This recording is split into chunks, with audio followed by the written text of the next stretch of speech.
하나님 말씀 열왕기상 15장 9절에서 24절까지 말씀입니다. 크게 봉독하겠습니다. 이스라엘의 여로보암 왕 제20년에 아사가 유다 왕이 되어 예루살렘에서 41년 동안 다스리니라. 그의 어머니의 이름은 마아가라. 아비살롬의 딸이더라. 아사가 그의 조상 다윗같이 여호와 보시기에 정직하게 행하여 남색하는 자를 그 땅에서 쫓아내고 그의 조상들이 지은 모든 우상을 없애고 또 그의 어머니 마아가가 혐오스러운 아세라상을 만들었으므로 태우의 위를 폐하고 그 우상을 찍어 기드론 시냇가에서 불살랐으나 다만 산당은 없애지 아니하니라. 그러나 아사의 마음이 일평생 여호와 앞에 온전하였으며 그가 그의 아버지가 성별한 것과 자기가 성별한 것을 여호와의 성전에 받들어 드렸으니 곧 은과 금과 그릇들이더라. 아사와 이스라엘의 왕 바하사 사이에 일생 동안 전쟁이 있으니라. 이스라엘의 왕 바하사가 유다를 치러 올라와서 라마를 건축하여 사람을 유다 왕 아사와 왕래하지 못하게 하려 한지라. 아사가 여호와의 성전 곳간과 왕궁 곳간에 남은 은금을 모두 가져다가 그 신하의 손에 넘겨 다메섹에 거주하고 있는 아람의 왕 헤시온의 손자 다브림몬의 아들 벤 하닷에게 보내며 이르되 나와 당신 사이에 약조가 있고 내 아버지와 당신의 아버지 사이에도 있었느니라. 내가 당신에게 은금 예물을 보냈으니 와서 이스라엘의 왕 바하사와 세운 약조를 깨뜨려서 그가 나를 떠나게 하라매. 벤 하닷이 아사 왕의 말을 듣고 그의 군대 지휘관들을 보내 이스라엘 성읍들을 치되 이온과 단과 아벨 벤마가와 긴네렛 온 땅과 납달리 온 땅을 쳤더니 바하사가 듣고 라마를 건축하는 일을 중단하고 디르사에 거주하니라. 이에 아사 왕이 온 유다에 명령을 내려 한 사람도 모면하지 못하게 하여 바하사가 라마를 건축하던 돌과 제목을 가져오게 하고 그것으로 베냐민의 게바와 미스바를 건축하였더라. 아사의 남은 사적과 모든 권세와 그가 행한 모든 일과 성읍을 건축한 일이 유다 왕 역대지략에 기록되지 아니하였느냐. 그러나 그는 늙음하게 발에 병이 들었더라. 아사가 그의 조상들과 함께 자매 그의 조상들과 함께 그의 조상 다윗의 성읍에 장사되고 그의 아들 여호사밧이 대신하여 왕이 되니라. 아멘. 어제 살펴본 1절에서 8절은 남유다의 그 아비암의 3년 통치를 기록했어요. 근데 오늘은 그의 아들 아사에 대한 기록이에요. 솔로몬 이후에 남유다의 첫 번째 왕은 르호보암, 두 번째 왕이 아비암, 이제 세 번째 왕이 아사입니다. 열왕기서 저자는 아사를 좀 뭐라고 얘기해요? 여호와 보시기에 정직한 왕이라고 강조하지만 사실 역대하 16장에 보면은 아사의 흠결을 기록하고 있습니다. 아사왕 역시 공과 과가 함께 있지만 그래도 아사처럼 하나님께 칭찬받는 왕은 매우 드물어요. 그럼에도 열왕기서는 아사왕의 긍정적인 부분을 강조한 것은 그의 결단을 높이 평가했기 때문이에요. 우리도 살아가면서 반드시 공과 과가 드러나요. 시작은 잘하다가 나중은 실패할 수도 있어요. 그래서 그 말을 하죠. 내 시작은 창대하였으나 끝은 미약하리라. 거꾸로 이렇게들 많이 가고 있어요. 그래도 아무것도 하지 않는 것은 한 달란트를 그대로 땅에 묻어두는 악한 종일 뿐입니다. 그래서 우리는 도전해야 합니다. 도전하고 항상 말씀과 성령 안에서 행한다면 우리 하나님께서 선한 길로 인도하여 주실 것입니다. 오늘 본문 9절에서 15절까지 다시 한번 읽어보겠습니다. 이스라엘의 여로보암 왕 제20년에 아사가 유다 왕이 되어 예루살렘에서 41년 동안 다스리니라. 그의 어머니의 이름은 마아가라. 아비살롬의 딸이더라. 아사가 그의 조상 다윗같이 여호와 보시기에 정직하게 행하여 남색하는 자를 그 땅에서 쫓아내고 그의 조상들이 지은 모든 우상을 없애고 또 그의 어머니 마아가가 혐오스러운 아세라상을 만들었으므로 태우의 위를 폐하고 그 우상을 찍어 기드론 시냇가에서 불살랐으나 다만 산당은 없애지 아니하니라. 그러나 아사의 마음이 일평생 여호와 앞에 온전하였으며 그가 그의 아버지가 성별한 것과 자기가 성별한 것을 여호와의 성전에 받들어 드렸으니 곧 은과 금과 그릇들이더라. 아멘. 예, 먼저 뭐예요? 아사의 종교 개혁에 대한 기록이에요. 아사는 자기 아버지 그 아비암이 3년을 통치하다가 일찍 죽었기 때문에 아마 어린 나이에 왕이 됐을 거예요. 그런데 10절을 보면은 아사의 어머니의 이름이 자기 아버지 아비암의 어머니인 아비살롬의 딸 마아가라고 기록돼서 우리가 혼동이 될 수 있어요. 그런데 성경에서 아버지 어머니란 표현은 어머니, 할머니, 증조, 고조, 증고조 이거 가리지 않아요. 예. 그래서 그렇게 이해하시면 됩니다.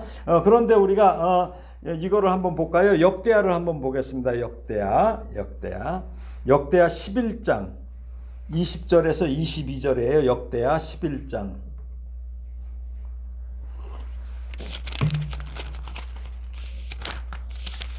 역대하 11장 20절에서 22절. 한번 읽어보겠습니다. 그 후에 압살롬의 딸 마아가에게 장가들었더니 그가 아비야와 앗대와 시사와 슬로밋을 낳았더라. 르호보암은 아내 18명과 첩 60명을 거두려 아들 28명과 딸 60명을 낳았으나 압살롬의 딸 마아가를 모든 첩첩보다 더 사랑하여 르호보암은 마아가의 아들 아비야를 후계자로 세웠으니 이는 그의 형제들 가운데 지도자로 삼아 왕으로 세우고자 함이었더라. 어때요? 르호보암은 그 압살롬의 딸 마아가를 가장 사랑했어요. 그래서 그녀와의 사이에서 태어난 아비야에게 왕위를 물려주었어요. 그러니까 아비야의 아들이 아사지요. 그러므로 마아가는 어때요? 아사에게 할머니가 되는데 할머니 마아가를 어머니라고 한 것은 뭐예요? 이것은 태후로서 어린 나이에 왕이 된 손주에게 정치적인 영향력을 행사했기 때문이에요. 네.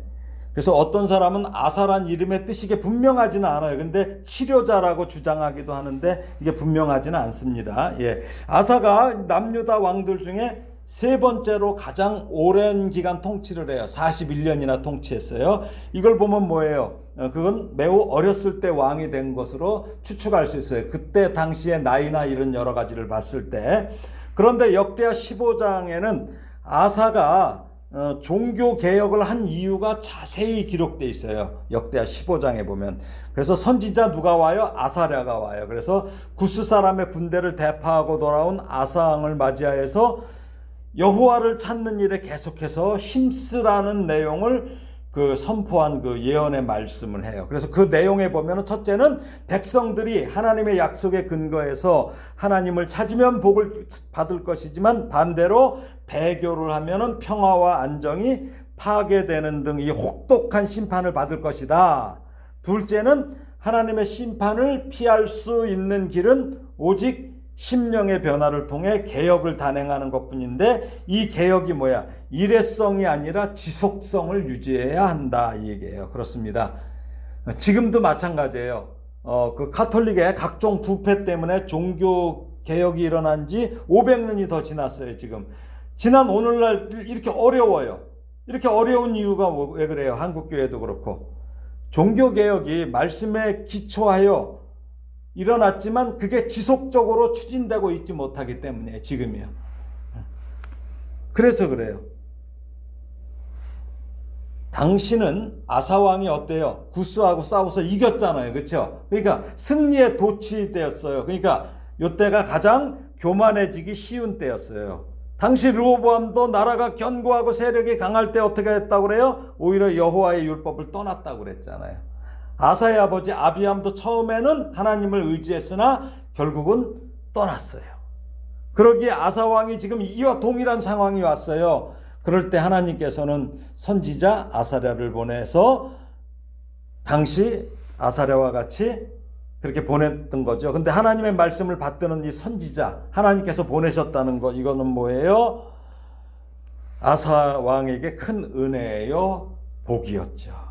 이처럼 하나님께서는 아사 왕의 시대에 아사랴라는 선지자를 쓰셨듯이 시대마다 선지자를 쓰셨어요.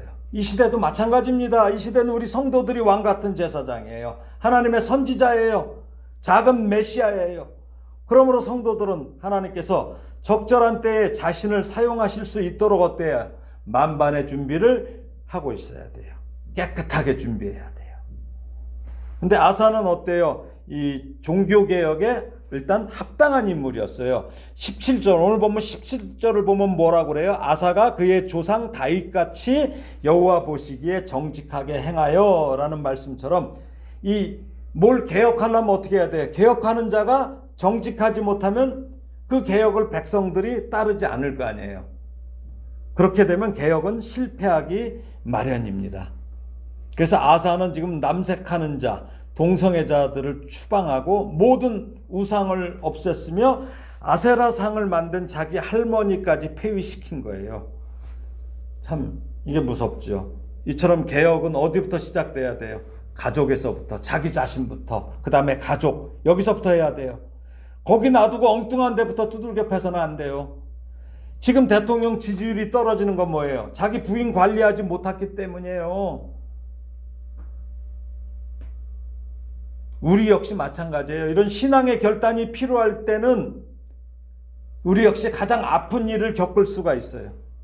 그래서 우리 예수님께서 오셔서 뭐라고 그래요? 마태복음 10장 35장 36절에서 내가 온 것은 사람이 그 아버지와 딸이 어머니와 며느리가 시어머니와 불화하게 하려 함이니 사람의 원수가 자기 집안 식구리라 꼭 말씀하실 정도로 우리가 영적으로 결단할 때는 단호해야 합니다. 단호해야 돼요. 그런데 아사는 이 종교개혁을 통해서 하나님 앞에 의롭게 인정받았을 뿐만 아니라 그 태우로서의 지위를 가진 자기 할머니 마아가를 감히 폐위시켜요. 그렇게 하니까 어떻게 돼요? 왕권을 본인이 굳건하게 하는 그런 부수적인 효과도 함께 얻었어요. 그러니까 이런 결단이 그 암흑 같은 그 땅에 자기 솔로몬 할아버지부터 르호보암, 아비암에서 이렇게 오는 이 땅에 한 줄기 빛을 가져다 주는 것이죠. 그러나 그의 한계도 있었어요. 14절에 나오죠. 다만 산당은 없애지 아니하니라.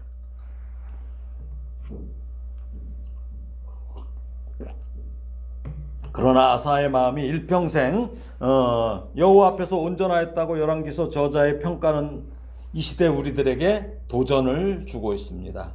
그리고 15절을 보면 뭐라고 그래요? 그의 아버지와 자기가 성별한 은과 금과 그릇들을 성전에 받들어 바쳐요.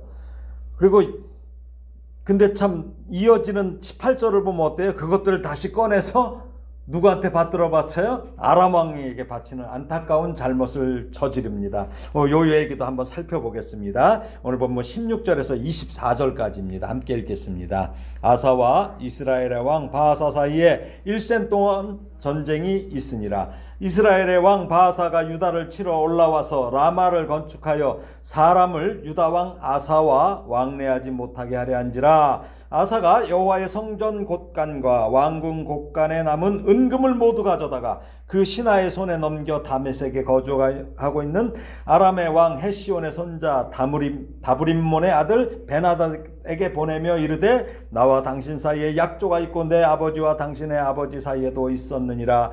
내가 당신에게 은금 예물을 보냈으니 와서 이스라엘의 왕 바하사와 세운 약조를 깨뜨려서 그가 나를 떠나게 하라 하며 베나닷이 아사 왕의 말을 듣고 그의 군대 지휘관들을 보내 이스라엘 성읍들을 치되 이온과 단과 아벨벤마가와 긴네렛 온 땅과 납달리 온 땅을 쳤더니 바하사가 듣고 라마를 건축하는 일을 중단하고 디르사에 거주하니라. 이에 아사 왕이 온 유다에 명령을 내려 한 사람도 모면하지 못하게 하여 바하사가 라마를 건축하던 돌과 제목을 가져오게 하고 그것으로 베냐민의 게바와 미스바를 건축하였더라. 아사의 남은 사적과 모든 건세와 그가 행한 모든 일과 성읍을 건축한 일이 유다 왕 역대지략에 기록되지 아니하였느냐. 그러나 그는 늙음하게 발에 병이 들었더라. 아사가 그의 조상들과 함께 자매 그의 조상들과 함께 그의 조상 다윗의 성읍에 장소되고 그의 아들 여호사밧이 대신하여 왕이 되니라. 예, 이 지금 두 번째 읽은 부분은 뭐예요? 아사의 정치에 대한 얘기예요. 앞에서는 종교 개혁을 얘기했죠.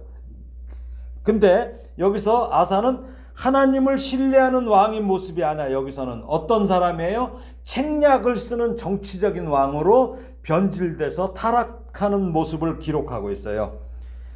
아사 왕과 바아사 왕과의 사이에 여전히 전쟁이 있었던 이유는 북이스라엘의 왕들은 여로보암 이후 남유다에 있는 예루살렘 성전 때문에 아주 머리가 아파요. 그렇죠? 골치가 아파. 자기 백성들 빼앗길 것을 우려해. 그래서 뭐야? 자기들의 왕권이 잘못될까 봐 불안감을 가졌기 때문이에요. 지금 북이스라엘의 바아사 왕 역시 어때요? 같은 이유로 불안해. 그러다가 의도적으로 남유다를 공격하기 위해서 국경을 넘어서 예루살렘 성전에서 불과 한 여기 2-3km 정도 떨어진 라마라는 곳을 점령하고 진을 친 거예요. 그러니까 침범해서 들어온 거죠. 친 거예요. 그러자 남왕국의 와사 왕은 위기감에 사로잡혔어요. 그럼 이때 어떻게 해야 돼요? 먼저 누굴 찾아야 돼? 하나님을 찾아야 되는데 하나님을 찾지 않고 이방의 아람 왕 베나닷을 찾아요. 그러니까 그러면서 어이없게도 그는 성별하여 하나님께 드렸던 은과 금을 모두 가져다가 아람에게 바칩니다. 베나닷에게. 일종의 뇌물이죠.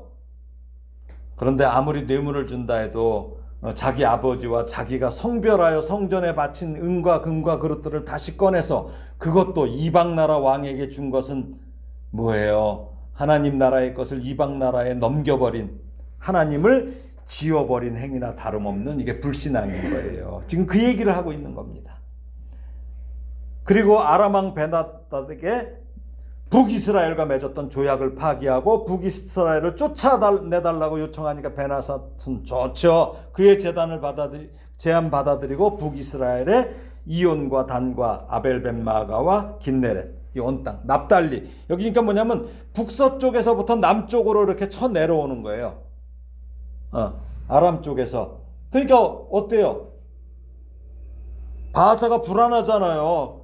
그러니까 북이스라엘의 바하사가 라마에서 하던 건축을 중단하고 침범해서 급히 디르사로 물러가 거주하게 돼. 여기 디르사가 뭐예요? 어디? 수도예요. 북이스라엘의 수도예요. 여기가.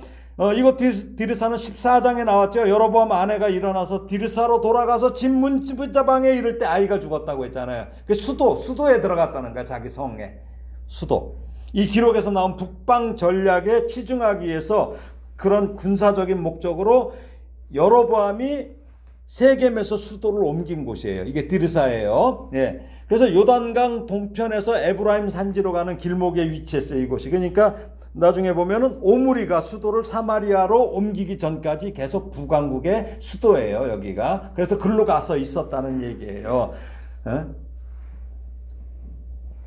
아무튼 이 아사는 이렇게 되니까 이 기회를 놓치지 않죠. 남왕국 왕 아사가. 그러니까 바하사가 라마에서 건축하던 돌과 제목 가져다가 그곳에서 가까운 게바와 미스바의 그 방어 성읍을 건축하는 거예요. 예? 이것이 정치적으로 보면 어때요? 아주 유능한 평가를 받을 수 있어요. 그러나 하나님 앞에서는 죄악이 되는 거예요. 하나님께 드린 것은 그때부터 자기의 것이 아니에요. 하나님 거예요. 하나님의 것은 자기가 임의로 사용할 수 있는 것이 아니에요. 어떻게 사용해야 돼요? 하나님의 뜻대로 사용해야 돼요. 하나님의 뜻이 그거 갖다가 아람 왕에게 주라고 하지 않았을 거 아니에요. 이것은 오늘날 우리가 교회에서 헌금을 어떻게 사용하느냐의 문제에도 적용될 수 있어요. 우리 성도들이 하나님께 헌금을 드리기까지 그들의 피와 땀과 눈물이 그 헌금에 묻어 있습니다. 피 같은 헌금이에요. 땀 같은 헌금이고 눈물 같은 헌금이에요. 그런 헌금이 하나님을 사랑하는 마음으로 드려졌을 때 목사는 그 헌금의 액수가 아니라 그들의 마음과 함께 그들의 피와 땀과 눈물을 느낄 수 있어야 해요. 그리고 그 헌금이 사용될 때는 하나님의 선한 뜻, 하나님의 사랑이 드러나야 하고 깨끗한 마음으로 사용해야 됩니다. 오늘 아사가 하나님께 드린 것을 이방의 왕에게 바침으로 하나님의 주권을 인정하지 않은 죄를 지은 것처럼 교회도 하나님께 드린 헌금을 잘못 사용해서는 안 될 것입니다. 막 사용해서도 안 돼요. 열왕기서는 아사 왕의 기록 마지막 부분에서 그의 발에 병이 들었다고 하죠. 그런데 하나님은 선견자 하나니를 보내서 아람 왕을 의지하고 왕의 하나님 여호와를 의지하지 않은 것을 역대하를 보면 책망해요. 그래서 아사 왕이 그렇게 망령되게 행하였기 때문에 이후부터는 왕에게 전쟁이 있을 것이라는 당신의 말씀을 하나님께서 전하게 하셨어요. 그러면 어떻게 해야 돼요? 나단을 만났을 때 다윗은 어떻게 했어요? 바로 회개를 했죠. 근데 이 회개해야 하는데 아사 왕은 오히려 선견자를 옥에 가두어 그리고 한술 더 떠서 백성을 학대했다고 나와요. 그러면서 또 역대하 16장 12절 보면 아사가 왕이 된 지 39년에 그의 발이 병들어 매우 위독했으나 그래요. 했으나 이거는 뭐야? 무슨 가능성이 있다는 거야. 근데 병이 있을 때에 그가 여호와께 구하지 않고 의원들에게 구하였다는 말씀처럼 그는 돌이킬 수 있는 은혜의 기회를 날려버린 거예요. 말씀을 정리합니다. 그래도 열왕기서는 아사 왕을 어떻게 기록해요? 여호와 보시기에 정직하게 행했다. 일평생 여호와 앞에서 온전했다고 이렇게 기록을 남겼어요. 열왕기서 저자는 아사 왕이 하나님께 돌아오지 않았음에도 그가 그를 온전한 왕으로 평가하는 것은 하나님의 은혜가 우리들의 부족함을 채워주시기 때문입니다. 아사 왕의 종교개혁은 성공했어요. 그렇지만 정치 외교는 세상에서는 성공했지만 하나님 앞에서는 실패한 것입니다. 정치하지 말라는 것이 아니라 하나님을 의지하는 믿음을 가지라는 것이에요. 지금 어때요? 미국의 트럼프가 다시 대통령이 되면서 많은 사람들이 걱정을 해요. 뭐 주식시장이 떨어지고 막 난리가 났어요. 그러나 우리 성도들이 할 일은 뭐예요? 각자 맡은 자리에서 최선을 다하며 하나님께 기도하는 것입니다. 아사 왕이 마지막에 선견자 하나니의 책망을 듣지 않았다는 이 기록이 우리들의 기록이 되지 않기를 바랍니다. 넘어져도 주저앉지 말고 예수의 이름으로 일어나 은혜의 양 우리에 거하시기를 양의 목자이신 예수님의 이름으로 축원합니다. 아멘.